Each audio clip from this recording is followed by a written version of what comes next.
ਸਨਮਾਨਯੋਗ ਗੁਰੂ ਨਿਵਾਜੀ ਸਾਧ ਸੰਗਤ ਜੀਓ,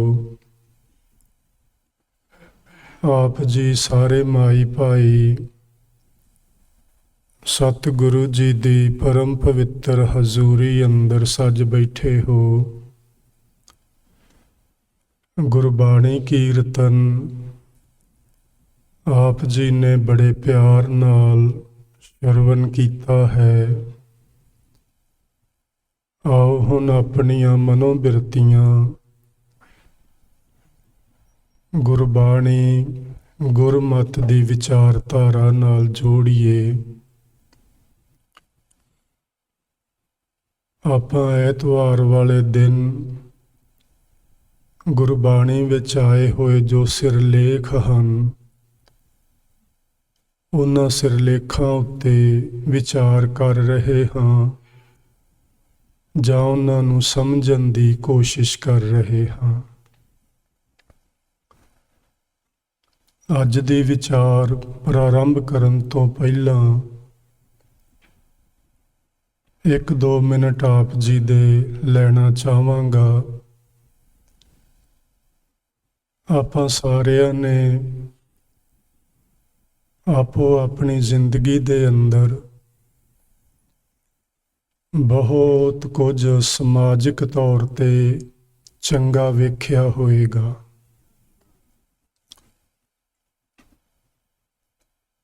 ਲੇਕਿਨ ਆਪਾਂ ਬਹੁਤ ਕੁਝ ਮਾੜਾ ਵੀ ਵੇਖਿਆ ਹੈ। ਜੇ ਅਸੀਂ ਬਹੁਤ ਪੁਰਾਣੀ ਗੱਲ ਨਾ ਕਰੀਏ, ਸਿਰਫ ਆਪਣੇ ਜਿਹੇ ਜੀਵਨ ਦੇ ਨਾਲ ਸੰਬੰਧਿਤ, ਤੇ ਅਸੀਂ 1984 ਵਿੱਚ ਉਹ ਕਾਰਾ ਵੀ ਵੇਖਿਆ ਜਦੋਂ ਗੁਰਦੁਆਰਿਆਂ ਦੇ ਉੱਤੇ ਹਮਲੇ ਕਰਕੇ ਉਹਨਾਂ ਨੂੰ ਤਹਿਸ ਨਹਿਸ ਕੀਤਾ ਗਿਆ। ਫਿਰ ਅਸੀਂ ਉਹ ਵੀ ਵਕਤ ਵੇਖਿਆ ਜਦੋਂ 84 ਦੇ ਅਕਤੂਬਰ ਜਾਂ ਨਵੰਬਰ ਦੇ ਪਹਿਲੇ ਹਫ਼ਤੇ ਸਿੱਖਾਂ ਦਾ ਕਤਲੇਆਮ ਕੀਤਾ ਗਿਆ। ਉਹਨਾਂ ਘਟਨਾਵਾਂ ਨੇ ਦਿਲ ਦੇ ਉੱਤੇ, ਯਾਨੀ ਮਨੁੱਖੀ ਦਿਲਾਂ ਦੇ ਉੱਤੇ ਬਹੁਤ ਡੂੰਘੀ ਛਾਪ ਲਗਾਈ ਸੀ ਕਿ ਕੀ ਇਸ ਤਰ੍ਹਾਂ ਵੀ ਹੋ ਸਕਦਾ ਹੈ ਕਿ ਬੰਦਾ ਹੀ ਬੰਦੇ ਦਾ ਵੈਰੀ ਬਣਿਆ ਹੋਇਆ ਹੈ। ਫਿਰ ਆਪਾਂ 9/11 ਦਾ ਸਮਾਂ ਵੀ ਵੇਖਿਆ ਜਦੋਂ ਸੈਂਕੜੇ ਲੋਕ, ਨਿਰਦੋਸ਼ ਲੋਕ ਕਿਸੇ ਇੱਕ ਆਦਮੀ ਦੀ ਕਾਰਵਾਈ ਕਰਕੇ ਮਾਰੇ ਗਏ ਤੇ ਉਹਦਾ ਖਮਿਆਜ਼ਾ ਪੂਰੀ ਦੁਨੀਆ ਨੂੰ ਭੁਗਤਣਾ ਪਿਆ। ਉਸ ਤੋਂ ਬਾਅਦ ਆਪਾਂ COVID-19 ਇਹਦਾ ਵੀ ਜਲਵਾ ਵੇਖਿਆ, ਕਿਸ ਤਰ੍ਹਾਂ ਵੱਡਿਆਂ ਸ਼ਹਿਰਾਂ ਵਿੱਚੋਂ ਮਨੁੱਖਤਾ ਦੀਆਂ ਲਾਸ਼ਾਂ ਟਰੱਕਾਂ ਦੇ ਟਰੱਕ ਭਰ ਕੇ ਢੋਈਆਂ ਗਈਆਂ ਤੇ ਵੱਡੇ ਖੱਡੇ ਪੁੱਟ ਕੇ ਕਰੇਨਾਂ ਦੇ ਨਾਲ ਉਹਦੇ ਵਿੱਚ ਸੁੱਟ ਕੇ ਮਿੱਟੀ ਦੀ ਤਰ੍ਹਾਂ ਉਹਨਾਂ ਨੂੰ ਦੱਬ ਦਿੱਤਾ ਗਿਆ। ਅਜੇ ਉਹ ਤੇ ਗੱਲ ਭੁੱਲੀ ਨਹੀਂ ਸੀ, ਵਿੱਚੇ ਹੀ ਸੀ ਅਜੇ। ਤੇ ਹੁਣ ਜੋ ਕੁਛ ਰਸ਼ੀਆ ਤੇ ਯੂਕਰੇਨ ਵਿੱਚ ਵਾਪਰਦਾ ਪਿਆ, ਉਸਨੇ ਵੀ ਦਿਲ ਨੂੰ ਬਹੁਤ ਦੁੱਖ ਪਹੁੰਚਾਇਆ ਹੈ। ਮੇਰੇ ਧਿਆਨ ਵਿੱਚ ਆਉਂਦਾ ਸੀ ਪਿਆ ਕਿ ਬਾਬਰ ਹਿੰਦੁਸਤਾਨ ਤੇ ਚੜ੍ਹ ਕੇ ਆਇਆ, ਹਮਲਾਵਰ ਹੋ ਕੇ ਆਇਆ। ਉਸਨੇ ਏਮਨਾਬਾਦ ਤੇ ਹਮਲਾ ਕੀਤਾ। ਉਦੋਂ ਗੁਰੂ ਨਾਨਕ ਸਾਹਿਬ ਉੱਥੇ ਸਨ ਤੇ ਉਹਨਾਂ ਨੇ ਆਖਿਆ, ਜੰਮ ਕਰ ਮੁਗਲ ਚੜਾਇਆ। ਪਰਮੇਸ਼ਵਰ ਨੇ ਇਸ ਮੁਗਲ ਨੂੰ ਯਾਨੀ ਬਾਬਰ ਨੂੰ ਜੰਮ ਬਣਾ ਕੇ ਏਮਨਾਬਾਦ ਉੱਤੇ ਇਹਦੇ ਕੋਲੋਂ ਹਮਲਾ ਕਰਵਾਇਆ।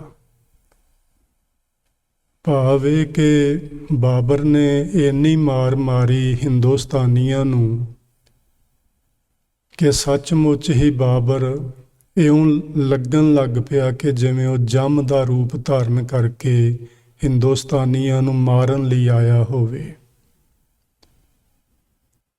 ਜੇ ਅੱਜ ਗੁਰੂ ਨਾਨਕ ਸਾਹਿਬ ਸਰੀਰ ਕਰਕੇ ਇਸ ਦੁਨੀਆ ਵਿੱਚ ਹੁੰਦੇ ਤੇ ਉਹ ਜ਼ਰੂਰ ਰਸ਼ੀਆ ਵੀ ਪਹੁੰਚ ਜਾਂਦੇ ਤੇ ਉੱਥੇ ਜਾ ਕੇ ਉਹਨਾਂ ਨੇ ਇਹ ਗੱਲ ਜਿਵੇਂ ਬਾਬਰ ਨੂੰ ਆਖੀ ਸੀ ਕਿ ਤੂੰ ਜਾਬਰ ਏ, ਤੇ ਅੱਜ ਉਹ ਜ਼ਰੂਰ ਇਹ ਗੱਲ ਕਹਿੰਦੇ ਜੰਮ ਕਰ ਪੁਤਿਨ ਚੜਾਇਆ, ਤੇ ਉਹਨੂੰ ਵੀ ਆਖਦੇ ਤੂੰ ਇਹ ਜ਼ੁਲਮ ਕਰਨਾ ਹੈ ਪਿਆ। ਭਾਵੇਂ ਦੁਨੀਆ ਦੇ ਬਹੁਤ ਸਾਰੇ ਸਿਆਣੇ ਲੋਕ, ਸਮਝਦਾਰ ਲੋਕ, ਦੁਨੀਆ ਦੀਆਂ ਵੱਡੀਆਂ ਵੱਡੀਆਂ ਸਰਕਾਰਾਂ ਉਸ ਨੂੰ ਬਹੁਤ ਕੁਝ ਕਹਿ ਰਹੀਆਂ ਨੇ, ਪਰ ਉਹਦੇ ਉੱਤੇ ਕਿਸੇ ਦੇ ਕਹਿਣ ਦਾ ਕੋਈ ਅਸਰ ਨਹੀਂ ਹੋ ਰਿਹਾ। ਤੇ ਮੈਂ ਇਸ ਤਰ੍ਹਾਂ ਵੀ ਸੋਚਦਾ ਸਾਂ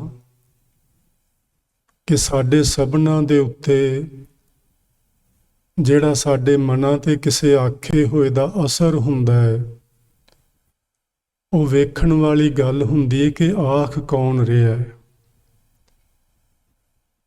ਆਖਣ ਵਾਲੇ ਜਿਹੜੇ ਸ਼ਬਦ ਮੁੱਖ ਚੋਂ ਨਿਕਲਦੇ ਨੇ, ਆਖਣ ਵਾਲੇ ਦੇ ਮੁੱਖ ਚੋਂ, ਉਹਨਾਂ ਦੇ ਪਿੱਛੇ ਉਸ ਆਖਣ ਵਾਲੇ ਵਿੱਚ ਤਾਕਤ ਕਿੰਨੀ ਕੁ ਏ, ਉਹ ਕੰਮ ਕਰਦੀ ਹੁੰਦੀ ਏ, ਸ਼ਬਦ ਨਹੀਂ ਕਰਦੇ ਹੁੰਦੇ।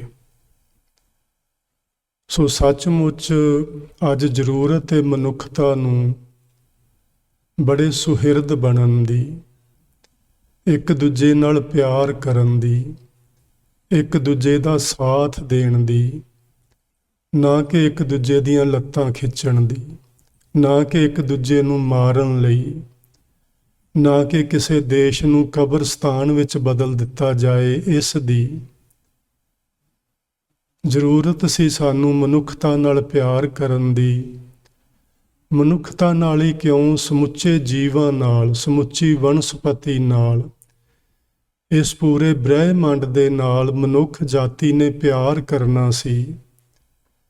ਮਨੁੱਖ ਨੇ ਇਸ ਪੂਰੀ ਧਰਤੀ ਨੂੰ ਇੱਕ ਬੜਾ ਸੋਹਣਾ ਬਾਗ ਬਣਾਉਣਾ ਸੀ, ਜਿਸ ਵਿੱਚ ਅਨੇਕ ਭਾਂਤ ਦੇ ਫੁੱਲ ਖਿੜਦੇ, ਜਿਸ ਵਿੱਚ ਅਨੇਕ ਭਾਂਤ ਦੇ ਫਲ ਲੱਗਦੇ, ਅਸੀਂ ਉਹਨਾਂ ਦਾ ਰਸ ਤੇ ਉਹਨਾਂ ਦੀ ਸੁਗੰਧੀ ਮਾਣਦੇ, ਪਰ ਅਸੀਂ ਤੇ ਇਸ ਬਾਗ ਨੂੰ ਉਜਾੜਨ ਤੇ ਤੁੱਲੇ ਹੋਏ ਹਾਂ, ਜੋ ਸਾਨੂੰ ਨਹੀਂ ਕਰਨਾ ਚਾਹੀਦਾ।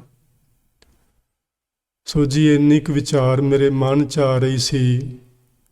ਦਰਦ ਤੇ ਸਾਰਿਆਂ ਦੇ ਮਨਾਂ ਵਿੱਚ ਹੀ ਇਸ ਗੱਲ ਦਾ ਕਿ ਸਭ ਨਹੀਂ ਹੋਣਾ ਚਾਹੀਦਾ, ਪਰ ਆਪਣੇ ਵੱਸ ਵੀ ਤੇ ਕੁਝ ਵੀ ਨਹੀਂ। ਆਪਾਂ ਕਰ ਵੀ ਕੀ ਸਕਦੇ ਹਾਂ ਸਿਵਾਏ ਰੱਬ ਅੱਗੇ ਅਰਦਾਸ ਕਰਨ ਤੋਂ।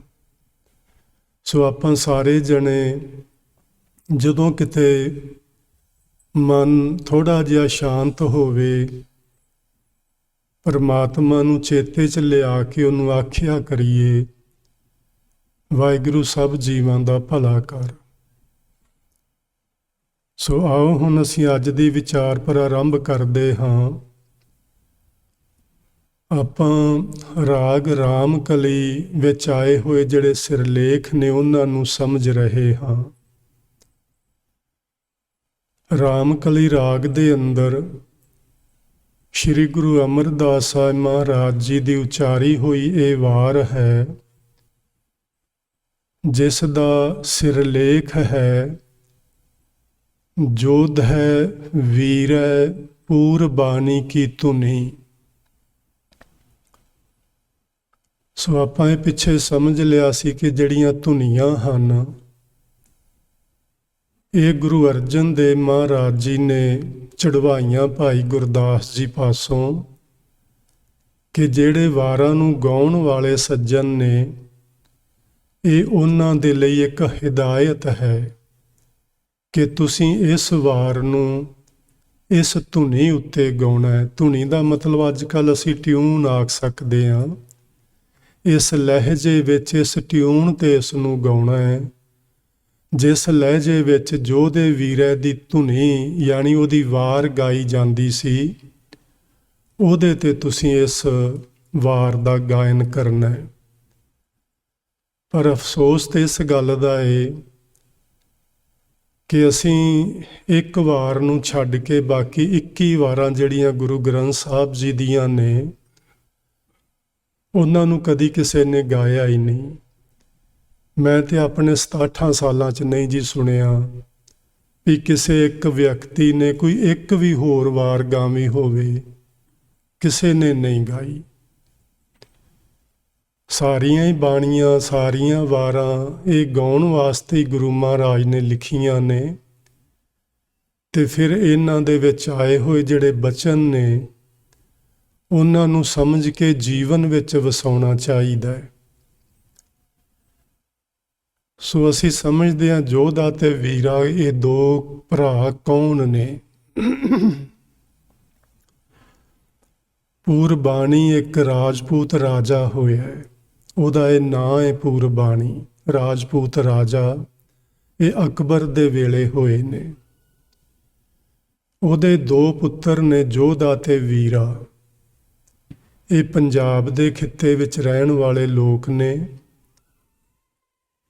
ਜਿਵੇਂ ਅਸੀਂ ਵੇਖਿਆ ਹੈ ਕਿ ਜਦੋਂ ਮੁਗਲ ਹੁਕਮਰਾਨ ਹਿੰਦੁਸਤਾਨ ਤੇ ਕਾਬਜ਼ ਹੋਏ ਨੇ, ਅਕਬਰ ਹੋਵੇ, ਜਹਾਂਗੀਰ ਹੋਵੇ ਜਾਂ ਕੋਈ ਹੋਰ,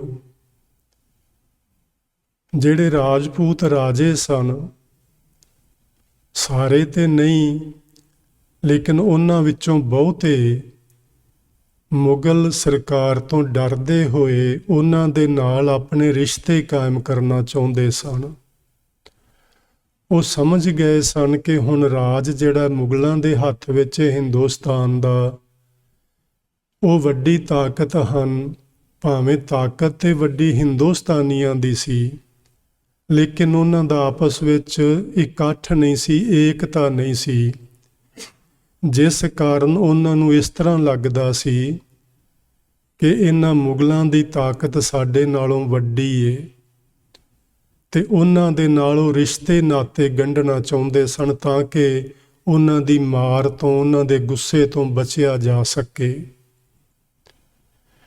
ਉਸ ਦੇ ਤਹਿਤ ਦੱਸਦੇ ਨੇ ਕਿ ਰਾਜਪੂਤ ਰਾਜਾ ਭਾਰਮਲ, ਉਹਨੇ ਆਪਣੀ ਰਾਜਕੁਮਾਰੀ ਹਰਖਾ ਬਾਈ ਦਾ ਵਿਆਹ ਅਕਬਰ ਦੇ ਨਾਲ ਕਰਵਾਇਆ ਸੀ, ਸਿਰਫ ਇਸ ਲਈ ਕਿ ਉਹਦੇ ਨਾਲ ਇੱਕ ਰਿਸ਼ਤਾ ਬਣਾਇਆ ਜਾ ਸਕੇ ਤੇ ਉਹਦੇ ਕੋਲੋਂ ਉਹਦਾ ਕੋਈ ਲਾਭ ਉਠਾਇਆ ਜਾ ਸਕੇ।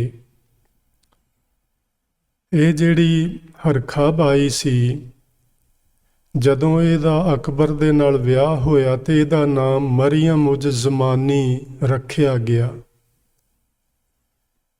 ਇਸ ਔਰਤ ਤੋਂ ਹੀ ਅਕਬਰ ਦੇ ਘਰ ਜਹਾਂਗੀਰ ਨੇ ਜਨਮ ਲਿਆ ਸੀ।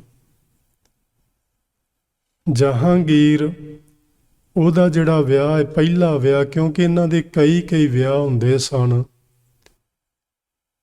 ਇੱਕ ਰਾਜਪੂਤ ਰਾਜਾ ਹੈ ਭਗਵਾਨ ਦਾਸ, ਉਹਦੀ ਬੇਟੀ ਮਾਨ ਬਾਈ ਦੇ ਨਾਲ ਹੋਇਆ ਸੀ। ਇਹ ਮਾਨ ਬਾਈ ਰਾਜਾ ਮਾਨ ਸਿੰਘ ਦੀ ਭੈਣ ਸੀ। ਸੋ ਇਹ ਜਿਹੜੇ ਮੁਗਲ ਬਾਦਸ਼ਾਹ ਸਨ, ਇਹਨਾਂ ਦਾ ਆਚਰਨ ਇਹੋ ਜਿਹਾ ਹੀ ਸੀ। ਇਹ ਹਿੰਦੁਸਤਾਨੀ ਧੀਆਂ ਭੈਣਾਂ ਨੂੰ ਵੇਖਦੇ, ਕਿਸੇ ਦਾ ਰੰਗ ਰੂਪ ਵੇਖ ਕੇ ਤੇ ਉਹਨੂੰ ਆਪਣੇ ਹਰਮਾਂ ਵਿੱਚ ਪਾਉਣਾ ਪਸੰਦ ਕਰਦੇ ਸਨ। ਐਸਾ ਹੀ ਇਹਨਾਂ ਦਾ ਵਰਤਾਰਾ ਰਿਹਾ ਉਹਨਾਂ ਦੇ ਵਕਤ ਵਿੱਚ। ਇਹ ਜਿਹੜਾ ਜੋਧਾ ਤੇ ਵੀਰਾ 2 ਭਰਾ ਨੇ, ਅਕਬਰ ਬਾਦਸ਼ਾਹ ਇਹਨਾਂ ਨੂੰ ਵੀ ਆਪਣੇ ਮਤਾਹਿਤ ਕਰਨਾ ਚਾਹੁੰਦਾ ਸੀ, ਆਪਣੇ ਅਧੀਨ ਕਰਨਾ ਚਾਹੁੰਦਾ ਸੀ। ਇਹਨਾਂ ਦੋਵਾਂ ਨੇ ਅਕਬਰ ਨੂੰ ਸੁਨੇਹਾ ਭੇਜਿਆ ਕਿ ਭਾਵੇਂ ਬਹੁਤ ਸਾਰੇ ਰਾਜਪੂਤ ਰਾਜੇ ਇਹੋ ਜਿਹੇ ਹਨ ਜਿਹੜੇ ਆਪਣੀਆਂ ਧੀਆਂ ਦੇ ਡੋਲੇ ਤੁਹਾਨੂੰ ਦਿੰਦੇ ਨੇ ਤੇ ਤੁਹਾਡੇ ਨਾਲ ਆਪਣੇ ਸੰਬੰਧ ਬਣਾ ਕੇ ਤੁਹਾਡੇ ਤੋਂ ਨੌਕਰੀਆਂ ਲੈਂਦੇ ਨੇ, ਯਾਨੀ ਆਪਣੀਆਂ ਧੀਆਂ ਦੇ ਡੋਲੇ ਦੇ ਕੇ ਤੁਹਾਡੇ ਨੌਕਰ ਬਣਦੇ ਨੇ। ਤੇ ਸਾਰੇ ਇਹੋ ਜਿਹੇ ਨਹੀਂ ਹੁੰਦੇ। ਅਸੀਂ ਇਸ ਤਰ੍ਹਾਂ ਦਾ ਕਦੀ ਨਹੀਂ ਕਰਨਾ ਚਾਹਾਂਗੇ। ਅਸੀਂ ਲੜ ਕੇ ਮਰਨਾ ਪਸੰਦ ਕਰਾਂਗੇ, ਲੇਕਿਨ ਤੇਰੀ ਗੁਲਾਮੀ ਜਿਹੜੀ ਏ ਉਹ ਸਾਨੂੰ ਪਰਵਾਹ ਨਹੀਂ। ਅਕਬਰ ਨੇ ਸਮਾਂ ਪਾ ਕੇ ਆਪਣੀ ਫੌਜ ਨੂੰ ਭੇਜਿਆ, ਇਹਨਾਂ ਦੋਹਾਂ ਭਰਾਵਾਂ ਉੱਤੇ ਚੜ੍ਹਾਈ ਕੀਤੀ। ਇਹ ਕੋਈ ਬਹੁਤ ਵੱਡੇ ਰਾਜੇ ਨਹੀਂ ਸਨ, ਛੋਟੀ ਮੋਟੀ ਫੌਜ ਹੋਏਗੀ, ਨਾਲ ਕੋਈ 10, 20, 50 ਲੋਕ ਹੋਣਗੇ। ਅਕਬਰ ਦੀ ਵੱਡੀ ਫੌਜ ਦੇ ਸਾਹਮਣੇ ਨਹੀਂ ਟਿਕ ਪਾਏ। ਇਹਨਾਂ ਦੀ ਫੌਜ ਦੇ ਲੋਕ ਵੀ ਤੇ ਦੋਵੇਂ ਭਰਾ ਵੀ ਉਹਦੇ ਵਿੱਚ ਮਾਰੇ ਗਏ ਉਸ ਲੜਾਈ ਵਿੱਚ। ਇੱਕ ਉਹਨਾਂ ਦਾ ਬਹਾਦਰਾਂ ਵਾਲਾ, ਇੱਕ ਸੂਰਮਿਆਂ ਵਾਲਾ ਕਾਰਨਾਮਾ ਸੀ। ਉਹਨਾਂ ਦੇ ਮਰਨ ਤੋਂ ਬਾਅਦ ਉਸ ਵਕਤ ਦੇ ਜਿਹੜੇ ਢਾਡੀ ਲੋਕ ਸਨ, ਉਦੋਂ ਜ਼ਿਆਦਾਤਰ ਰਬਾਬੀ ਲੋਕ ਹੁੰਦੇ ਸਨ, ਜਿਹੜੇ ਮੁਸਲਮਾਨ ਪਰਿਵਾਰਾਂ ਨਾਲ ਸੰਬੰਧ ਰੱਖਦੇ ਸਨ, ਤੇ ਉਹਨਾਂ ਨੂੰ ਮਿਰਾਸ਼ੀ ਵੀ ਕਿਹਾ ਜਾਂਦਾ ਸੀ। ਉਹਨਾਂ ਵਿੱਚੋਂ ਹੀ ਭਾਈ ਮਰਦਾਨਾ ਜੀ ਸਨ, ਜਿਹੜੇ ਗੁਰੂ ਨਾਨਕ ਸਾਹਿਬ ਦੇ ਨਾਲ ਸਾਰੀ ਉਮਰ ਰਬਾਬ ਵਜਾਉਂਦੇ ਰਹੇ। ਉਹਨਾਂ ਢਾਡੀ ਵੀਰਾਂ ਨੇ ਜੋਧੇ ਤੇ ਵੀਰੇ ਦੀ ਇੱਕ ਵਾਰ ਲਿਖੀ ਸੀ। ਉਹ ਵਾਰ ਮਹਾਨ ਕੋਸ਼ ਵਿੱਚ ਦਰਜ ਏ, ਤੁਸੀਂ ਪੜ੍ਹਨਾ ਚਾਹੋ ਤੇ ਧੁਨੀ ਦੇ ਸਿਰਲੇਖ ਹੇਠਾਂ ਮਹਾਨ ਕੋਸ਼ ਵਿੱਚੋਂ ਇਸ ਵਾਰ ਦੀਆਂ ਇੱਕ ਪੌੜੀ ਨੂੰ ਤੁਸੀਂ ਪੜ੍ਹ ਸਕਦੇ ਹੋ। ਉਹ ਜਿਹੜੀ ਯੋਧਿਆਂ ਦੀ ਵਾਰ ਢਾਡੀਆਂ ਨੇ ਗਾਈ, ਗੁਰੂ ਅਰਜਨ ਦੇਵ ਮਹਾਰਾਜ ਜੀ ਨੂੰ ਉਹ ਵਾਰ ਦੀ ਧੁਨੀ ਬਹੁਤ ਪਸੰਦ ਆਈ ਤੇ ਉਹਨਾਂ ਨੇ ਆਪਣੇ ਰਬਾਬੀਆਂ ਨੂੰ ਇਹ ਹਦਾਇਤ ਕੀਤੀ ਕਿ ਤੁਸੀਂ ਜਿਹੜੀ ਇਹ ਰਾਮ ਕਲੀ ਰਾਗ ਦੀ ਵਾਰ ਤੀਜੇ ਗੁਰੂ ਜੀ ਨੇ ਲਿਖੀ ਏ, ਇਸ ਨੂੰ ਉਸ ਧੁਨੀ ਉੱਤੇ ਗਾਇਆ ਕਰੋ, ਕਿਉਂਕਿ ਉਹ ਅਣਖ ਦੇ ਨਾਲ ਮਰੇ ਨੇ ਜਾਂ ਸ਼ਹੀਦ ਹੋਏ ਆਖ ਲਈਏ। ਉਹਨਾਂ ਨੇ ਆਪਣੀ ਅਣਖ ਦੇ ਨਾਲ ਜ਼ਿੰਦਗੀ ਜੀਵੀ। ਉਹ ਕਿਸੇ ਦੇ ਗੁਲਾਮ ਹੋ ਕੇ ਜ਼ਿੰਦਗੀ ਬਰਬਾਦ ਕਰਨ ਨਾਲੋਂ ਉਹਨਾਂ ਨੇ ਅਣਖ ਭਰੀ ਮੌਤ ਨੂੰ ਕਬੂਲਿਆ। ਸੋ ਉਹਨਾਂ ਦੀ ਜਿਹੜੀ ਵਾਰ ਢਾਡੀਆਂ ਨੇ ਗਾਵੀ, ਉਸ ਧੁਨੀ ਉੱਤੇ ਤੁਸੀਂ ਇਸ ਵਾਰ ਨੂੰ ਗਾਵਿਆ ਕਰੋ। ਸੋ ਇਹ ਸਿਰਲੇਖ ਹੈ, ਜੋਧ ਹੈ ਵੀਰੈ ਪੂਰ ਬਾਣੀ ਕੀ ਧੁਨੀ। ਇਹਦੇ ਤੇ ਇਸ ਵਾਰ ਨੂੰ ਗਾਇਆ ਜਾਣਾ ਚਾਹੀਦਾ ਹੈ। ਸੋ ਇਸ ਵਾਰ ਦੇ ਵਿੱਚੋਂ ਆਪਾਂ ਇੱਕ ਬਚਨ ਸਾਂਝਾ ਕਰਨਾ ਹੈ। ਮੇਰਾ ਮਨ ਸੀ ਕਿ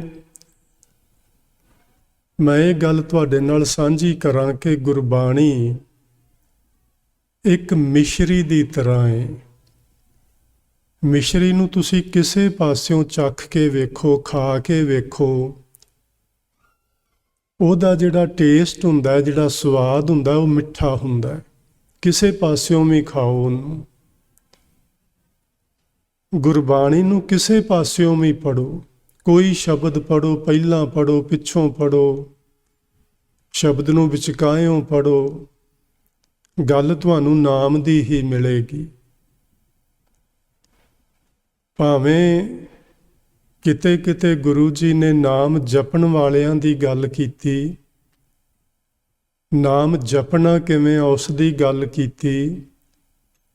ਕਿਤੇ ਕਿਤੇ ਜਿਹੜੇ ਲੋਕ ਨਹੀਂ ਜਪਦੇ ਉਹਨਾਂ ਦਾ ਹਸ਼ਰ ਕੀ ਹੋਣਾ ਹੈ, ਉਹ ਵੀ ਬਚਨ ਸਾਡੇ ਸਾਹਮਣੇ ਰੱਖੇ। ਤੇ ਕਿਤੇ 2-3 ਥਾਵਾਂ ਤੇ ਉਹਨਾਂ ਨੇ ਛੋਟਾ ਮੋਟਾ ਇਤਿਹਾਸ ਨੂੰ ਵੀ ਛੋਇਆ, ਜਿਵੇਂ ਬਾਬਰ ਬਾਣੀ ਦੇ ਸ਼ਬਦ ਨੇ, ਇਸ ਤਰ੍ਹਾਂ। ਸੋ ਗੁਰੂ ਸਾਹਿਬ ਜਦੋਂ ਵੀ ਗੱਲ ਕਰਦੇ ਨੇ, ਉਹ ਆਪਣੀ ਗੱਲ ਨੂੰ ਮੁਕਾਉਂਦੇ ਨੇ ਨਾਮ ਉੱਤੇ ਲਿਆ ਕੇ। ਗੁਰੂ ਜੀ ਇਸ ਵਾਰ ਦੇ ਵਿੱਚ ਇਹਦੀਆਂ ਇਸ ਵਾਰ ਦੀਆਂ 21 ਪੌੜੀਆਂ ਨੇ। ਉਹਨਾਂ ਦੇ ਨਾਲ ਉਹਨਾਂ ਨੇ ਸ਼ਲੋਕ ਲਿਖੇ ਨੇ ਵੱਖ-ਵੱਖ ਗੁਰੂ ਸਾਹਿਬਾਨ ਦੇ। ਪਹਿਲਾ ਹੀ ਸ਼ਲੋਕ ਹੈ, ਉਹਦੇ ਵਿੱਚ ਗੁਰੂ ਜੀ ਨੇ ਲਿਖਿਆ, ਸਤਿਗੁਰ ਸਹਿਜੈ ਦਾ ਖੇਤ ਹੈ। ਗੁਰੂ ਕੀ ਏ? ਗੁਰੂ ਆਪਣੇ ਸਮੇਂ ਸਰੀਰ ਵਿੱਚ ਮੌਜੂਦ ਸਨ ਤੇ ਸਾਡੇ ਸਾਹਮਣੇ ਅਸੀਂ ਆਖਦੇ ਸਾਂ ਇਹ ਗੁਰੂ ਨਾਨਕ ਸਾਹਿਬ ਹਨ, ਜਾਂ ਇਸ ਤਰ੍ਹਾਂ 10 ਗੁਰੂ ਸਾਹਿਬਾਨ। ਪਰ ਗੁਰੂ ਸਾਹਿਬ ਦਾ ਮੰਨਣਾ ਹੈ ਕਿ ਗੁਰੂ ਸਰੀਰ ਨਹੀਂ ਹੁੰਦਾ। ਸਾਨੂੰ ਲੱਗਦਾ ਹੈ ਕਿ ਇਹ ਜਿਹੜੇ ਬਚਨ ਨੇ ਇਸ ਸਰੀਰ ਵਿੱਚੋਂ ਆ ਰਹੇ ਨੇ ਸਾਡੇ ਤੱਕ, ਉਹ ਸਰੀਰ ਵੀ ਸਤਿਕਾਰਯੋਗ ਹੈ, ਪੂਜਨਯੋਗ ਹੈ। ਜਿਸ ਸਰੀਰ ਵਿੱਚੋਂ ਸਾਡੇ ਭਲੇ ਲਈ ਕੋਈ ਗੱਲ ਨਿਕਲਦੀ ਹੋਵੇ, ਕੋਈ ਸ਼ਬਦ ਨਿਕਲਦੇ ਹੋਣ, ਉਸ ਸਰੀਰ ਦਾ ਸਨਮਾਨ ਕਰਨਾ ਚਾਹੀਦਾ ਹੈ। ਲੇਕਿਨ ਗੁਰੂ ਸਾਹਿਬ ਦਾ ਮਤ ਹੈ ਕਿ ਸਰੀਰ ਗੁਰੂ ਨਹੀਂ ਹੁੰਦਾ, ਕਿਉਂਕਿ ਗੁਰੂ ਕਦੇ ਬਿਨਸਦਾ ਨਹੀਂ, ਗੁਰੂ ਕਦੇ ਮਰਦਾ ਨਹੀਂ, ਗੁਰੂ ਕਦੇ ਜਨਮਦਾ ਨਹੀਂ। ਸਰੀਰ ਜਨਮ ਲੈਂਦਾ ਤੇ ਸਰੀਰ ਬਿਨਸ ਜਾਂਦਾ ਹੈ। ਇਸ ਲਈ ਗੁਰੂ ਸਾਹਿਬ ਦਾ ਮਤ ਹੈ ਕਿ ਸਾਡਾ ਜਿਹੜਾ ਗੁਰੂ ਹੈ ਉਹ ਸ਼ਬਦ ਹੈ। ਸਤਿਗੁਰ ਸਹਿਜੈ ਦਾ ਖੇਤ ਹੈ। ਸਤਿਗੁਰੂ ਕੀ ਏ? ਉਹ ਇੱਕ ਉੱਚੀ ਆਤਮਕ ਅਵਸਥਾ ਦਾ ਨਾਂ ਹੈ। ਉੱਚੀ ਆਤਮਕ ਅਵਸਥਾ ਤੋਂ ਮਤਲਬ ਹੈ ਜਿਸ ਅਵਸਥਾ ਵਿੱਚ ਅਡੋਲਤਾ ਪ੍ਰਾਪਤ ਹੁੰਦੀ ਏ, ਜਿਸ ਅਵਸਥਾ ਵਿੱਚ ਜਾ ਕੇ ਮਨੁੱਖ ਕਦੇ ਵਿਕਾਰਾਂ ਦੇ ਸਾਹਮਣੇ, ਵਿਕਾਰਾਂ ਦੇ ਟਾਕਰੇ ਤੇ ਡੋਲਦਾ ਨਹੀਂ, ਉਹ ਦ੍ਰਿੜ ਰਹਿੰਦਾ ਹੈ। ਜਿਵੇਂ ਯੋਧਾ ਤੇ ਵੀਰਾ, ਉਹ ਆਪਣੀ ਅਣਖ ਨੂੰ ਨਹੀਂ ਛੱਡਦੇ, ਉਹ ਸੂਰਬੀਰ ਯੋਧੇ ਮੰਨੇ ਗਏ, ਉਹ ਕਿਸੇ ਦੀ ਗੁਲਾਮੀ ਪਰਵਾਹ ਨਹੀਂ ਕਰਦੇ। ਜਿਹੜੇ ਲੋਕ ਗੁਰੂ ਦੇ ਬਚਨਾਂ ਤੇ ਚੱਲਦੇ ਨੇ, ਉਹ ਗੁਰੂ ਦੇ ਬਚਨਾਂ ਨੂੰ ਆਪਣੇ ਹਿਰਦੇ ਵਿੱਚ ਇੰਨਾ ਦ੍ਰਿੜ ਕਰ ਲੈਂਦੇ ਨੇ, ਉਹ ਮਰਨਾ ਕਬੂਲ ਕਰ ਲੈਂਦੇ ਨੇ। ਲੇਕਿਨ ਜਿਸ ਰਸਤੇ ਤੇ ਉਹ ਤੁਰੇ ਨੇ, ਉਸ ਰਸਤੇ ਤੋਂ ਆਪਣਾ ਕਦਮ ਪਿੱਛੇ ਨਹੀਂ ਹਟਾਉਂਦੇ। ਉਹਨਾਂ ਨੂੰ ਇਹ ਸਮਝ ਆ ਜਾਂਦੀ ਏ ਕਿ ਗੁਰੂ ਨਾਨਕ ਸਾਹਿਬ ਨੇ ਇਹ ਗੱਲ ਆਖੀ ਸੀ, ਜੋ ਤੋ ਪ੍ਰੇਮ ਖੇਲਣ ਕਾ ਚਾਓ, ਸਿਰ ਧਰ ਤਲੀ ਗਲੀ ਮੇਰੀ ਆਓ। ਉਹਨਾਂ ਨੂੰ ਇਹ ਸਮਝ ਆ ਜਾਂਦੀ ਏ ਕਿ ਇਹ ਸਰੀਰ ਸਦਾ ਨਹੀਂ ਰਹਿਣਾ, ਤੇ ਫਿਰ ਕਿਉਂ ਨਾ ਅਣਖ ਦੀ ਜ਼ਿੰਦਗੀ ਜੀਵੀ ਜਾਏ। ਸਤਿਗੁਰ ਸਹਿਜੇ ਦਾ ਖੇਤ ਹੈ। ਇਹ ਹੈ ਸਤਿਗੁਰੂ, ਉੱਚੀ ਆਤਮਕ ਅਵਸਥਾ। ਫਿਰ ਅੱਗੇ ਗੁਰੂ ਜੀ ਨੇ ਲਿਖਿਆ, ਜਿਸ ਨੂੰ ਲਾਏ ਭਾਓ। ਪਰਮਾਤਮਾ ਜਿਸ ਕਿਸੇ ਵਿਅਕਤੀ ਦਾ ਪਿਆਰ ਗੁਰੂ ਨਾਲ ਬਣਾ ਦੇਵੇ, ਉਹ ਵੀ ਸਹਿਜੇ ਦਾ ਖੇਤ ਬਣ ਜਾਂਦਾ ਹੈ। ਭਾਵ ਉਹਦੀ ਅਵਸਥਾ ਵੀ ਅਡੋਲਤਾ ਵਾਲੀ ਅਵਸਥਾ ਬਣ ਜਾਂਦੀ ਏ। ਉਹ ਵੀ ਫਿਰ ਆਪਣੇ ਜੀਵਨ ਵਿੱਚ ਕਦੀ ਡੋਲਦਾ ਨਹੀਂ। ਉਹ ਵਿਕਾਰਾਂ ਦੇ ਨਾਲ ਟਾਕਰਾ ਕਰਦਾ ਹੈ, ਉਹਨਾਂ ਤੋਂ ਹਾਰਦਾ ਨਹੀਂ। ਆਪਣੇ ਗੁਰੂ ਦੀ ਕਿਰਪਾ ਦਾ ਸਦਕਾ ਡਟ ਕੇ ਉਹਨਾਂ ਦਾ ਮੁਕਾਬਲਾ ਕਰਦਾ ਹੈ। ਤੇ ਮੁਕਾਬਲਾ ਕਰਨ ਦਾ ਤਰੀਕਾ ਕੀ ਏ? ਨਾਉ ਬੀਜੇ ਨਾਉ ਉਗਵੈ। ਉਹ ਆਪਣੇ ਹਿਰਦੇ ਦੀ ਜ਼ਮੀਨ ਉੱਤੇ, ਆਪਣੇ ਅੰਤःਕਰਨ ਦੇ ਖੇਤ ਵਿੱਚ ਪਰਮੇਸ਼ਵਰ ਦਾ ਨਾਮ ਰੂਪ ਬੀਜ ਪਾਉਂਦਾ ਹੈ। ਅਬ ਕਲੂ ਆਇਓ ਰੇ, ਇੱਕ ਨਾਮ ਬੋਵਹੋ ਬੋਵਹੋ। ਗੁਰੂ ਜੀ ਬਾਰ-ਬਾਰ ਸਾਨੂੰ ਹਦਾਇਤ ਕਰਦੇ ਨੇ ਕਿ ਇਸ ਚੱਲ ਰਹੇ ਸਮੇਂ ਵਿੱਚ, ਭਾਵੇਂ ਪੁਰਾਣਿਆਂ ਸਮਿਆਂ ਵਿੱਚ ਹੋਰ ਤਰੀਕੇ ਕਾਰਗਰ ਸਿੱਧ ਹੋ ਸਕਦੇ ਸਨ, ਕਿਉਂਕਿ ਉਦੋਂ ਲੋਕਾਂ ਦੀਆਂ ਉਮਰਾਂ ਵੀ ਬਹੁਤ ਲੰਬੀਆਂ ਹੁੰਦੀਆਂ ਸਨ। ਲੋਕ ਸਾਡੇ ਨਾਲੋਂ, ਅੱਜ ਦੇ ਮਨੁੱਖ ਨਾਲੋਂ ਸਰੀਰ ਕਰਕੇ ਬਲਵਾਨ ਵੀ ਵਧੇਰੇ ਹੁੰਦੇ ਸਨ। ਉਹ ਬਹੁਤ ਵੱਡੀਆਂ ਵੱਡੀਆਂ ਸਰੀਰਕ ਜਿਵੇਂ ਕਸਰਤਾਂ ਨੇ ਉਹ ਕਰ ਸਕਦੇ ਸਨ, ਜਿਹਨੂੰ ਅਸੀਂ ਅੱਜ ਕੱਲ੍ਹ ਯੋਗਾ ਅਭਿਆਸ ਆਖਦੇ ਹਾਂ। ਪਰ ਅੱਜ ਦਾ ਮਨੁੱਖ ਉਸ ਉਪਾਅ ਦੀ ਸ਼ਕਤੀ ਨਹੀਂ ਰੱਖਦਾ। ਅੱਜ ਕੀ ਕਰਨ ਦੀ ਲੋੜ ਏ? ਇੱਕ ਨਾਮ ਬੋਵੋ। ਇਸ ਆਪਣੇ ਹਿਰਦੇ ਦੀ ਜ਼ਮੀਨ ਵਿੱਚ ਪਰਮੇਸ਼ਵਰ ਦੇ ਨਾਮ ਦਾ ਬੀਜ ਬੀਜੋ। ਇਹ ਸਹਿਜੇ ਬੀਜਿਆ ਜਾ ਸਕਦਾ ਹੈ। ਜੰਗਲ ਨੂੰ ਪੁੱਟਣਾ ਹੋਵੇ ਤੇ ਬੀਜ ਦਾ ਬੀਜਣਾ ਹੋਵੇ, ਇਹਦੇ ਵਿੱਚ ਬਹੁਤ ਵੱਡਾ ਅੰਤਰ ਹੈ। ਜੰਗਲ ਨੂੰ ਪੁੱਟਣ ਲਈ ਤੁਹਾਨੂੰ ਬੜੀ ਵੱਡੀ ਤਾਕਤ ਦੀ ਲੋੜ ਪੈਂਦੀ ਏ ਤੇ ਬਹੁਤ ਲੰਮਾ ਸਮਾਂ ਲੱਗਦਾ ਹੈ ਜੇ 1 ਏਕੜ ਵਿੱਚੋਂ ਹੀ ਜੰਗਲ ਪੁੱਟਣਾ ਹੋਵੇ। ਲੇਕਿਨ ਜੇ ਉਸ 1 ਏਕੜ ਵਿੱਚ ਬੀਜ ਪਾਉਣਾ ਹੋਵੇ, ਬੀਜਣਾ ਹੋਵੇ, ਉਹਨੂੰ ਕੋਈ ਬਹੁਤਾ ਲੰਮਾ ਸਮਾਂ ਨਹੀਂ ਲੱਗਦਾ। ਬੀਜ ਬੀਜਣਾ ਯਾਨੀ ਨਾਮ ਜਪਣਾ ਉਸ ਦੇ ਮੁਕਾਬਲੇ ਤੇ ਬੜਾ ਆਸਾਨ ਹੈ। ਬਜਾਏ ਕਿ ਤੁਸੀਂ ਘਰ-ਬਾਰ ਛੱਡੋ, ਜੰਗਲਾਂ 'ਚ ਜਾਓ, ਪਹਾੜਾਂ ਦੀਆਂ ਕੰਦਰਾਂ ਵਿੱਚ ਬੈਠੋ ਤੇ ਆਪਣੇ ਕਿਸਮ ਦੇ ਅਭਿਆਸ ਕਰਕੇ ਰੱਬ ਤੱਕ ਪਹੁੰਚਣ ਦੀ ਤੁਸੀਂ ਹਿੰਮਤ ਜੁਟਾਓ। ਉਹ ਬੜਾ ਮੁਸ਼ਕਿਲ ਸਾਧਨ ਹੈ ਅੱਜ ਦੇ ਜ਼ਮਾਨੇ ਵਿੱਚ। ਪੁਰਾਣੇ ਸਮੇਂ 'ਚ ਉਹ ਠੀਕ ਸੀ, ਠੀਕ ਹੋਵੇਗਾ। ਪਰ ਅੱਜ ਦੇ ਸਮੇਂ ਜੇ ਸਾਡੇ ਸਰੀਰ ਕਮਜ਼ੋਰ ਨੇ, ਸਾਡੇ ਵਿੱਚ ਉਨੀ ਦ੍ਰਿੜਤਾ ਵੀ ਨਹੀਂ। ਹੁਣ ਸਾਡੇ 'ਚੋਂ ਕਿਹੜਾ ਬੰਦਾ ਜਿਹੜਾ 24 ਘੰਟੇ ਚੌਂਕੜੀ ਲਾ ਕੇ ਤੇ ਸਮਾਧੀ ਲਾ ਕੇ ਬੈਠ ਸਕਦਾ ਹੈ? ਪਰ ਨਾਮ ਬੀਜਣਾ ਬੜਾ ਆਸਾਨ ਹੈ। ਜਿਹੜਾ ਮਨੁੱਖ ਨਾਮ ਬੀਜੇਗਾ ਉਹਦੇ ਅੰਦਰ ਪਰਮੇਸ਼ਵਰ ਦੇ ਨਾਮ ਦਾ ਬੂਟਾ ਪੈਦਾ ਹੋਏਗਾ। ਨਾਮੇ ਰਹੇ ਸਮਾਏ। ਇੱਥੇ ਜਿਹੜਾ ਨਾਮੇ ਰਹੇ ਸਮਾਏ ਤੋਂ ਮਤਲਬ ਉਹ ਫਿਰ ਪਰਮਾਤਮਾ ਵਿੱਚ ਲੀਨ ਹੋ ਜਾਏਗਾ। ਨਾਮ ਦੇ ਵੀ ਜੀ ਕਈ ਅਰਥ ਹੁੰਦੇ ਨੇ। ਨਾਮ ਦਾ ਅਰਥ ਸ਼ਬਦ ਵੀ ਹੁੰਦਾ ਹੈ, ਨਾਮ ਦਾ ਅਰਥ ਸਿੱਖਿਆ ਵੀ ਹੁੰਦਾ ਹੈ। ਨਾਮ ਦਾ ਅਰਥ ਜਿਵੇਂ ਸਾਡੇ ਸਭਨਾਂ ਦੇ ਨਾਂ ਰੱਖੇ ਗਏ ਨੇ, ਜਿਹਨੂੰ ਹਿੰਦੀ ਵਿੱਚ ਸੰਗਿਆ ਆਖਦੇ ਨੇ, ਉਹ ਵੀ ਨਾਮ ਦੇ ਹੀ ਅਰਥ ਨੇ। ਨਾਮ ਦੇ ਅਰਥ ਪਰਮਾਤਮਾ ਵੀ ਹੁੰਦੇ ਨੇ। ਨਾਮੇ ਰਹਿ ਸਮਾਏ।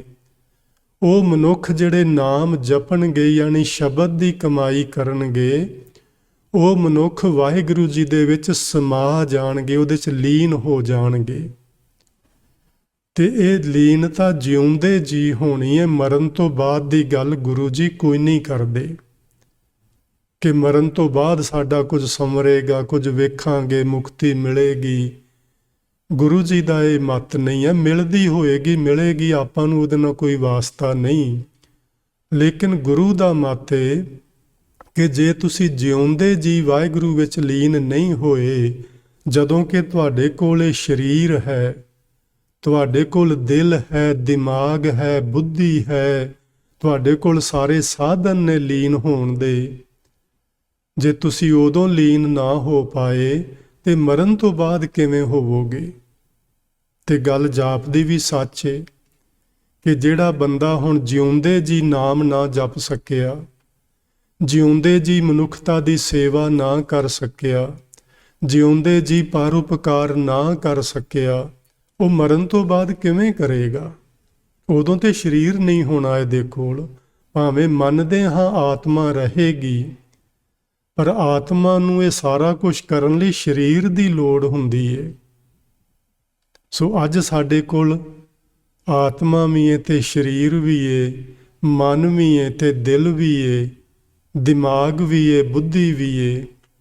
ਅੱਜ ਸਾਨੂੰ ਚਾਹੀਦਾ ਅਸੀਂ ਵਾਹਿਗੁਰੂ ਜੀ ਦੇ ਵਿੱਚ ਲੀਨ ਹੋਈਏ, ਉਹਦੇ ਵਿੱਚ ਸਮਾ ਜਾਈਏ। ਕੋਸ਼ਿਸ਼ ਕਰੀਏ। ਅੱਗੋਂ ਹੋਣਾ ਤੇ ਉਸ ਮਾਲਕ ਦੀ ਮਿਹਰਬਾਨੀ ਨਾਲ ਹੀ ਹੈ, ਪਰ ਕੋਸ਼ਿਸ਼ ਕਰਨਾ ਸਾਡਾ ਫਰਜ਼ ਬਣਦਾ ਹੈ।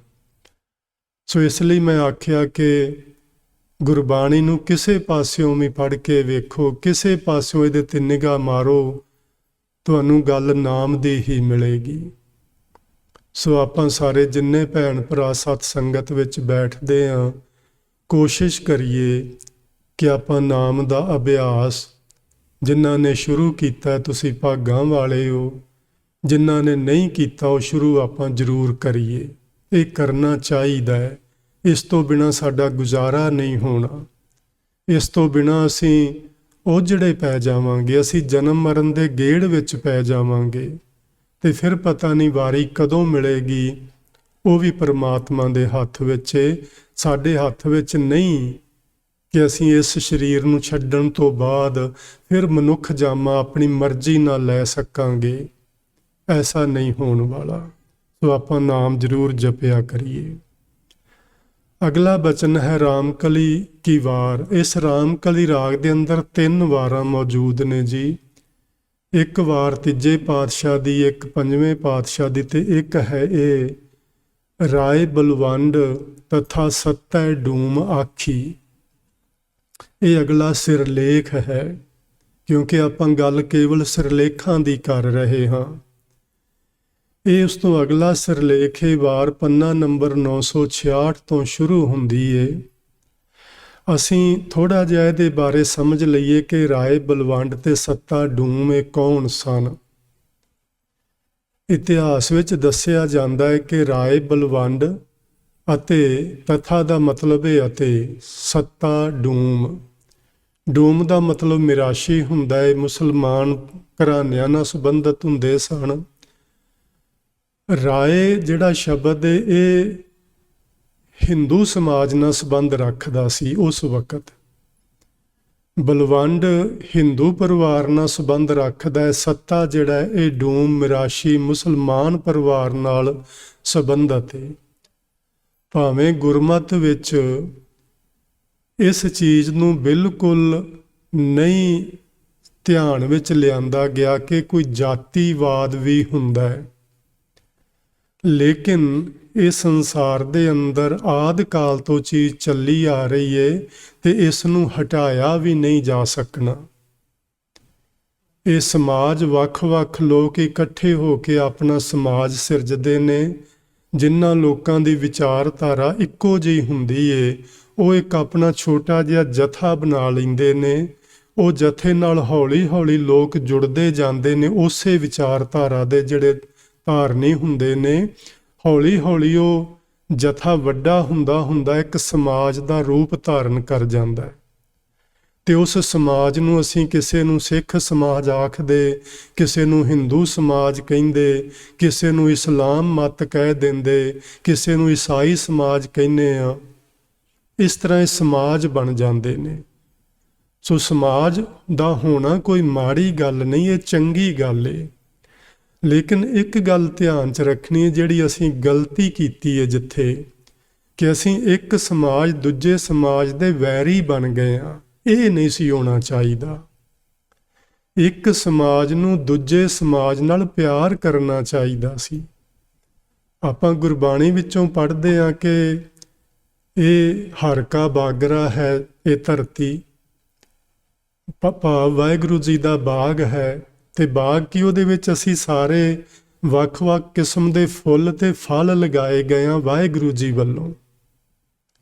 ਜੇ ਕਿਸੇ ਇੱਕ ਬਗੀਚੇ ਦੇ ਅੰਦਰ ਇੱਕੋ ਜਿਹਾ ਹੀ ਫੁੱਲ ਹੋਣ ਤੋੜ ਤੱਕ ਤੇ ਤੁਹਾਨੂੰ ਬਹੁਤੇ ਨਹੀਂ ਚੰਗੇ ਲੱਗਣਗੇ। ਜੇ ਉਹਦੇ ਵਿੱਚ ਛੋਟੀਆਂ-ਛੋਟੀਆਂ ਕਿਆਰੀਆਂ ਬਣਾ ਕੇ ਵੱਖ-ਵੱਖ ਭਾਂਤ ਦੇ ਫੁੱਲ ਲਗਾਏ ਜਾਣ, ਵੱਖ-ਵੱਖ ਕਿਸਮ ਦੇ ਫਲਦਾਰ ਬੂਟੇ ਲਾਏ ਜਾਣ, ਵੱਖ-ਵੱਖ ਕਿਸਮ ਦੇ ਸੋਹਣੇ ਲੱਗਣ ਵਾਲੇ ਬੂਟੇ ਲਾਏ ਜਾਣ, ਵੱਖ-ਵੱਖ ਕਿਸਮ ਦੇ ਛਾਂਦਾਰ ਬੂਟੇ ਲਾਏ ਜਾਣ ਤੇ ਉਹ ਬਾਗ ਦਾ ਸੁਹੱਪਣ ਹੋਰ ਵਧੇਗਾ।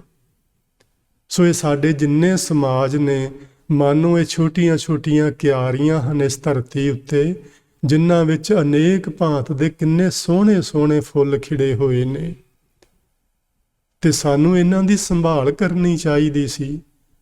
ਅਸੀਂ ਦੂਜੇ ਕਿਸੇ ਦੀ ਕਿਆਰੀ ਨੂੰ ਉਜਾੜਨ ਤੇ ਤੁੱਲੇ ਹੋਏ ਹਾਂ। ਨਹੀਂ ਸੀ ਇਹ ਸਾਨੂੰ ਕਰਨਾ ਚਾਹੀਦਾ। ਅੱਜ ਵੀ ਲੋਕਾਂ ਨੂੰ ਸਮਝਣਾ ਚਾਹੀਦਾ ਹੈ, ਜੇ ਕੋਈ ਦੂਸਰਾ ਸਮਾਜ ਹੈ ਸਾਡੇ ਸਾਹਮਣੇ ਤੇ ਉਹ ਵੀ ਪ੍ਰਭੂ ਦਾ ਪੈਦਾ ਕੀਤਾ ਹੋਇਆ ਇੱਕ ਸੁੰਦਰ ਬਗੀਚੀ ਹੈ। ਅਸੀਂ ਉਸ ਦੀ ਸੰਭਾਲ ਕਰੀਏ ਤਾਂ ਕਿ ਇਸ ਧਰਤੀ ਦੇ ਵੱਡੇ ਬਾਗ ਨੂੰ ਅਸੀਂ ਸੋਹਣਾ ਬਣਾ ਸਕੀਏ। ਸਾਨੂੰ ਇਹ ਸਭਨਾਂ ਨੂੰ ਸੋਚਣਾ ਚਾਹੀਦਾ ਹੈ। ਸੋ ਇਸ ਤਰ੍ਹਾਂ ਦੀ ਸਮਾਜ ਬਣ ਜਾਂਦੇ ਨੇ। ਇਹ ਦੋ ਸਮਾਜਾਂ ਵਿੱਚੋਂ ਆਏ ਹੋਏ ਲੋਕ ਨੇ, ਰਾਏ ਬਲਵੰਡ ਤੇ ਸੱਤਾ ਡੂਮ। ਇਹ ਦੋਵੇਂ ਗੁਰੂ ਮਹਾਰਾਜ ਦੇ ਘਰ ਦੇ ਰਬਾਬੀ ਹਨ, ਕੀਰਤਨ ਕਰਨ ਵਾਲੇ ਹਨ।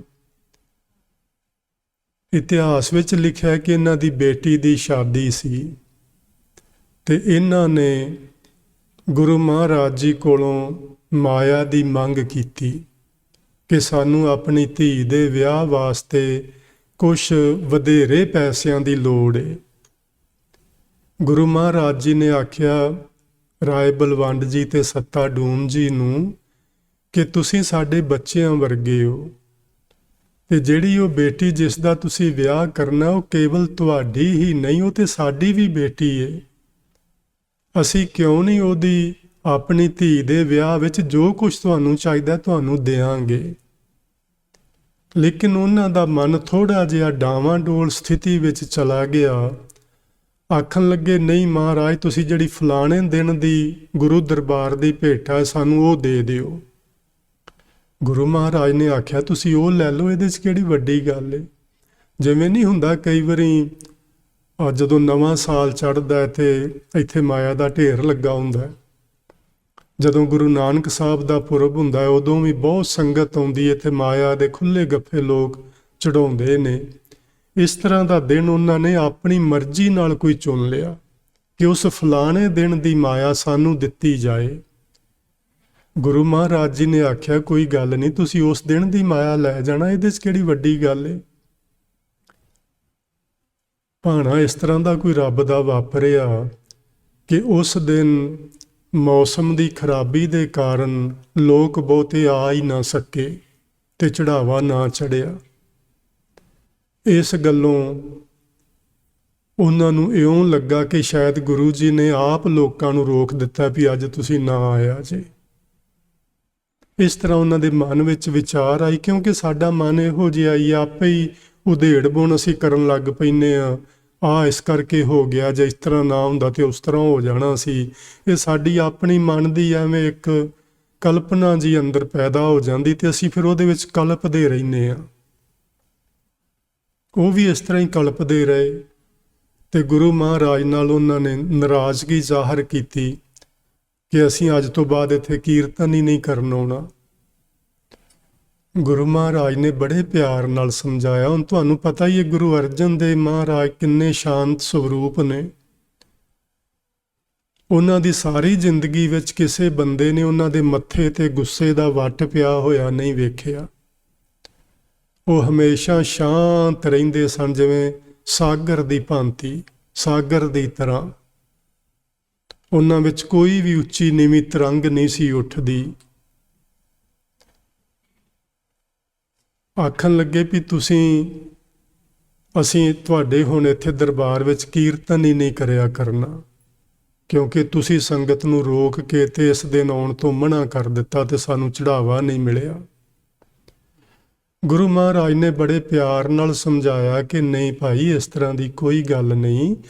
ਭਾਵੇਂ ਚੜ੍ਹਾਵਾ ਨਹੀਂ ਆਇਆ ਫਿਰ ਵੀ ਤੁਹਾਨੂੰ ਜਿੰਨੀ ਜ਼ਰੂਰਤ ਹੈ ਅਸੀਂ ਓਨਾ ਹੀ ਤੁਹਾਨੂੰ ਦਿਆਂਗੇ ਤੇ ਤੁਸੀਂ ਪਿਆਰ ਨਾਲ ਆਪਣੀ ਬੇਟੀ ਦਾ ਵਿਆਹ ਕਰੋ। ਲੇਕਿਨ ਉਹ ਕੀਰਤਨ ਕਰਨ ਨਾ ਆਏ। ਗੁਰੂ ਅਰਜਨ ਦੇਵ ਮਹਾਰਾਜ ਉਹਨਾਂ ਦੇ ਘਰ ਗਏ, ਇੰਨੇ ਪਿਆਰ ਨਾਲ ਉਹਨਾਂ ਦੇ ਘਰ ਗਏ। ਸੱਚੀ ਮੈਂ ਹੈਰਾਨ ਹਾਂ। ਉਸ ਛੋਟੇ ਜਿਹੇ ਇਤਿਹਾਸ ਦੇ 2-3 ਹੀ ਪੰਨੇ ਨੇ, ਤੁਸੀਂ ਪੜ੍ਹ ਕੇ ਵੇਖਣਾ ਵੀ ਗੁਰੂ ਅਰਜਨ ਦੇਵ ਮਹਾਰਾਜ ਆਪਣੇ ਪੈਰਾਂ 'ਚ ਜੋੜਾ ਨਹੀਂ ਪਾਇਆ ਉਹਨਾਂ ਦੇ ਘਰ ਜਾਣ ਲੱਗਿਆ। ਕਿਉਂ? ਕਿ ਉਹ ਗੁਰੂ ਕੇ ਕੀਰਤਨੀਏ ਹਨ। ਗੁਰੂ ਜੀ ਦੀ ਬਾਣੀ ਦਾ ਕੀਰਤਨ ਕਰਕੇ ਸੰਗਤ ਨੂੰ ਸੁਣਾਉਂਦੇ ਨੇ, ਸਾਨੂੰ ਸੁਣਾਉਂਦੇ ਨੇ। ਉਹ ਇੰਨੇ ਸਤਿਕਾਰਯੋਗ ਨੇ। ਇਹੋ ਜਿਹੀਆਂ ਚੀਜ਼ਾਂ ਤੋਂ ਜੀ ਸਾਨੂੰ ਸਭਨਾਂ ਨੂੰ ਕੁਝ ਸਿੱਖਿਆਵਾਂ ਲੈਣੀਆਂ ਚਾਹੀਦੀਆਂ ਨੇ। ਸਾਨੂੰ ਪਿਆਰ ਸਤਿਕਾਰ ਤੇ ਸਭਨਾਂ ਨੂੰ ਹੀ ਦੇਣਾ ਚਾਹੀਦਾ ਹੈ। ਪਰ ਜਿਹੜੇ ਮਨੁੱਖ ਗੁਰੂ ਕੀ ਬਾਣੀ ਪੜ੍ਹਦੇ ਨੇ, ਸਾਨੂੰ ਸੁਣਾਉਂਦੇ ਨੇ, ਅਸੀਂ ਉਹਨਾਂ ਦਾ ਪਿਆਰ ਤੇ ਸਤਿਕਾਰ ਉਹਨਾਂ ਨੂੰ ਹੋਰ ਵਧੇਰੇ ਦਿਆ ਕਰੀਏ। ਉਹਨਾਂ ਨੂੰ ਵੀ ਚਾਹੀਦਾ ਹੈ ਕਿ ਉਹ ਵੀ ਇਸ ਲੋਭ ਲਾਲਚ ਤੋਂ ਉੱਚੇ ਉੱਠ ਜਾਣ। ਸੱਤਾ ਬਲਵੰਡ ਵਾਲੀ ਗੱਲ ਸਾਡੇ 'ਚ ਵੀ ਨਹੀਂ ਹੋਣੀ ਚਾਹੀਦੀ ਕਿ ਅਸੀਂ ਮਾਇਆ ਕਾਰਨ ਹੀ ਸਾਰਾ ਕੁਝ ਕਰਦੇ ਫਿਰੀਏ। ਮਾਇਆ ਮਿਲੇਗੀ ਤੇ ਕੀਰਤਨ ਕਰਾਂਗੇ, ਮਾਇਆ ਮਿਲੇਗੀ ਤੇ ਕਥਾ ਸੁਣਾਵਾਂਗੇ, ਨਹੀਂ ਤੇ ਅਸੀਂ ਨਹੀਂ ਸੁਣਾਉਣੀ। ਇਹ ਗੱਲ ਸਾਡੇ 'ਚ ਵੀ ਨਹੀਂ ਹੋਣੀ ਚਾਹੀਦੀ ਤੇ ਤੁਹਾਡੇ 'ਚ ਵੀ ਹੋਣਾ ਚਾਹੀਦਾ ਕਿ ਇਹਨਾਂ ਗੁਰਮੁਖਾਂ ਦਾ ਵਧੇਰੇ ਸਤਿਕਾਰ ਕੀਤਾ ਜਾਏ। ਗੁਰੂ ਮਹਾਰਾਜ ਉਹਨਾਂ ਦੇ ਸਤਿਕਾਰ ਨੂੰ ਧਿਆਨ 'ਚ ਰੱਖਦੇ ਹੋਏ ਨੰਗੇ ਪੈਰੀਂ ਚੱਲ ਕੇ ਉਹਨਾਂ ਦੇ ਘਰ ਗਏ। ਉਹਨਾਂ ਨੂੰ ਗੁਰੂ ਜੀ ਨੇ ਬੇਨਤੀ ਕੀਤੀ ਕਿ ਤੁਸੀਂ ਭਾਈ ਗੁਰਮੁਖੋ ਇਸ ਤਰ੍ਹਾਂ ਨਾ ਕਰੋ, ਸੰਗਤ ਦਰਬਾਰ ਵਿੱਚ ਬੈਠੀ ਤੁਹਾਨੂੰ ਉਡੀਕਦੀ ਏ ਪਈ, ਤੁਸੀਂ ਆ ਕੇ ਕੀਰਤਨ ਕਰੋ, ਤੁਸੀਂ ਦਰਬਾਰ ਦੀ ਸ਼ੋਭਾ ਹੋ, ਤੁਹਾਡੇ ਤੋਂ ਬਿਨਾਂ ਦਰਬਾਰ ਨਹੀਂ ਸੱਜਦਾ। ਉਹਨਾਂ ਨੇ ਜਵਾਬ ਦੇ ਦਿੱਤਾ, ਸਗੋਂ ਹੋਰ ਮਾੜੇ ਬਚਨ ਬੋਲੇ। ਉਹ ਬਚਨ ਤੇ ਮੈਂ ਨਹੀਂ ਕਹਿ ਪਾਵਾਂਗਾ, ਪਰ ਉਹਨਾਂ ਨੇ ਚੰਗਾ ਨਾ ਕੀਤਾ। ਗੁਰੂ ਮਹਾਰਾਜ ਦੀ ਸ਼ਾਨ ਦੇ ਖਿਲਾਫ ਉਹਨਾਂ ਨੇ ਮਾੜੇ ਬਚਨ ਬੋਲੇ। ਗੁਰੂ ਜੀ ਵਾਪਸ ਆ ਗਏ ਤੇ ਆ ਕੇ ਸਿੱਖ ਸੰਗਤ ਨੂੰ ਆਖਣ ਲੱਗੇ ਵੀ ਆਓ ਆਪਾਂ ਸਾਰੇ ਮਿਲ ਕੇ ਕੀਰਤਨ ਕਰੀਏ। ਉੱਥੋਂ ਜੀ ਰਿਵਾਜ ਪਿਆ ਜੇ ਸੰਗਤੀ ਰੂਪ ਵਿੱਚ ਕੀਰਤਨ ਕਰਨ ਦਾ, ਰਾਗੀ ਸਿੰਘ ਵੀ ਕਰਨ, ਸੰਗਤ ਵੀ ਸਾਰੀ ਮਿਲ ਕੇ ਕੀਰਤਨ ਕਰੇ। ਉਸ ਦਿਨ ਤੋਂ ਗੁਰੂ ਮਹਾਰਾਜ ਜੀ ਨੇ ਆਖਿਆ ਵੀ ਤੁਸੀਂ ਕਿਸੇ ਉੱਤੇ ਨਿਰਭਰ ਨਾ ਰਹੋ, ਤੁਸੀਂ ਆਪ ਕੀਰਤਨ ਕਰਿਆ ਕਰੋ, ਤੁਸੀਂ ਆਪ ਕਥਾ ਕਰਿਆ ਕਰੋ। ਉਂਝ ਮੈਂ ਇੱਕ ਗੱਲ ਥੋੜ੍ਹੀ ਅਫਸੋਸ ਨਾਲ ਆਖਣਾ ਚਾਹੁੰਦਾ ਕਿ ਉਹਦੇ ਕਾਰਨ ਕਈ ਹੋਰ ਹੋ ਸਕਦੇ ਨੇ ਜਿਨ੍ਹਾਂ ਦਾ ਹੋ ਸਕਦਾ ਮੈਨੂੰ ਨਾ ਪਤਾ ਹੋਵੇ, ਲੇਕਿਨ ਦਰਬਾਰ ਸਾਹਿਬ ਦੇ ਅੰਦਰ ਅੰਮ੍ਰਿਤਸਰ ਦੇ ਵਿੱਚ ਬੀਬੀਆਂ ਨੂੰ ਕੀਰਤਨ ਨਹੀਂ ਕਰਨ ਦਿੱਤਾ ਜਾਂਦਾ। ਉਹ ਇੱਕ ਮੈਨੂੰ ਖਟਕਦੀ ਰਹਿੰਦੀ ਹੈ ਗੱਲ, ਭਾਵੇਂ ਉਹਦੇ ਕਾਰਨ ਹੋਣਗੇ, ਕਿਉਂ ਨਹੀਂ ਉਹ ਕਰਨ ਦਿੰਦੇ, ਉਹ ਜ਼ਿਆਦਾ ਚੰਗਾ ਜਾਣਦੇ ਨੇ। ਮੈਂ ਇਹਦੇ ਉੱਤੇ ਕੋਈ ਇਤਰਾਜ਼ ਨਹੀਂ ਕਰ ਰਿਹਾ, ਪਰ ਉਹ ਅੰਦਰ ਗੱਲ ਰੜਕਦੀ ਰਹਿੰਦੀ ਏ ਵੀ ਕਿਉਂ ਨਹੀਂ ਕਰਨ ਦਿੰਦੇ। ਜਦੋਂ ਗੁਰੂ ਮਹਾਰਾਜ ਨੇ ਆਪ ਆਖਿਆ ਸੀ ਕਿ ਸਾਰੀ ਸੰਗਤ ਮਿਲ ਕੇ ਕੀਰਤਨ ਕਰੇ, ਤੇ ਸਾਰੀ ਸੰਗਤ ਵਿੱਚੋਂ ਬੀਬੀਆਂ ਨੂੰ ਅਸੀਂ ਮਨਫੀ ਕਿਵੇਂ ਕਰ ਸਕਦੇ ਹਾਂ? ਉਹ ਸਾਡੇ ਬਰਾਬਰ ਦਾ ਹੱਕ ਰੱਖਦੀਆਂ ਨੇ, ਉਹਨਾਂ ਨੂੰ ਕੀਰਤਨ ਕਰਨਾ ਚਾਹੀਦਾ, ਉਹਨਾਂ ਨੂੰ ਕਥਾ ਕਰਨੀ ਚਾਹੀਦੀ ਏ। ਪਰ ਇੱਕ ਗੱਲ ਹੋਰ ਵੀ ਆਖਣਾ ਚਾਹਾਂਗਾ, ਉਹਨਾਂ ਵਿੱਚ ਵੀ ਇੱਕ ਘਾਟ ਏ, ਉਹ ਕਰਨਾ ਚਾਹੁੰਦੀਆਂ ਵੀ ਨਹੀਂ। ਆਪਣੀ ਸਟੇਜ ਤੇ ਕਦੀ ਕਦਾਈ ਸਾਲ 'ਚ 1-2 ਵਾਰੀ ਵੇਖੀਦਾ ਹੈ ਕਿ ਕੋਈ ਬੀਬੀ ਹਿੰਮਤ ਕਰਕੇ ਆ ਕੇ ਇੱਕ ਸ਼ਬਦ ਪੜ੍ਹਦੀ ਏ, ਨਹੀਂ ਤੇ ਕੋਈ ਨਹੀਂ ਆਉਂਦਾ ਅੱਗੇ। ਔਰ ਕਥਾ ਤੇ ਅੱਜ ਤੱਕ ਨਹੀਂ ਕਿਸੇ ਨੇ ਕੀਤੀ। ਮੈਨੂੰ 25 ਸਾਲ ਹੋ ਗਏ ਨੇ ਇੱਥੇ ਵੇਖਦਿਆਂ, ਇੱਕ ਵੀ ਬੀਬੀ ਨੇ ਆ ਕੇ ਨਹੀਂ ਆਖਿਆ ਕਿ ਮੈਂ ਕਥਾ ਕਰਨੀ ਹੈ। ਤੇ ਉਧਰ ਵੀ ਤੇ ਘਾਟ ਹੈ ਨਾ ਬੀਬੀਓ, ਤੁਹਾਡੇ ਵਿੱਚ ਵੀ ਇਹ ਗੁਣ ਹੋਣੇ ਚਾਹੀਦੇ ਨੇ।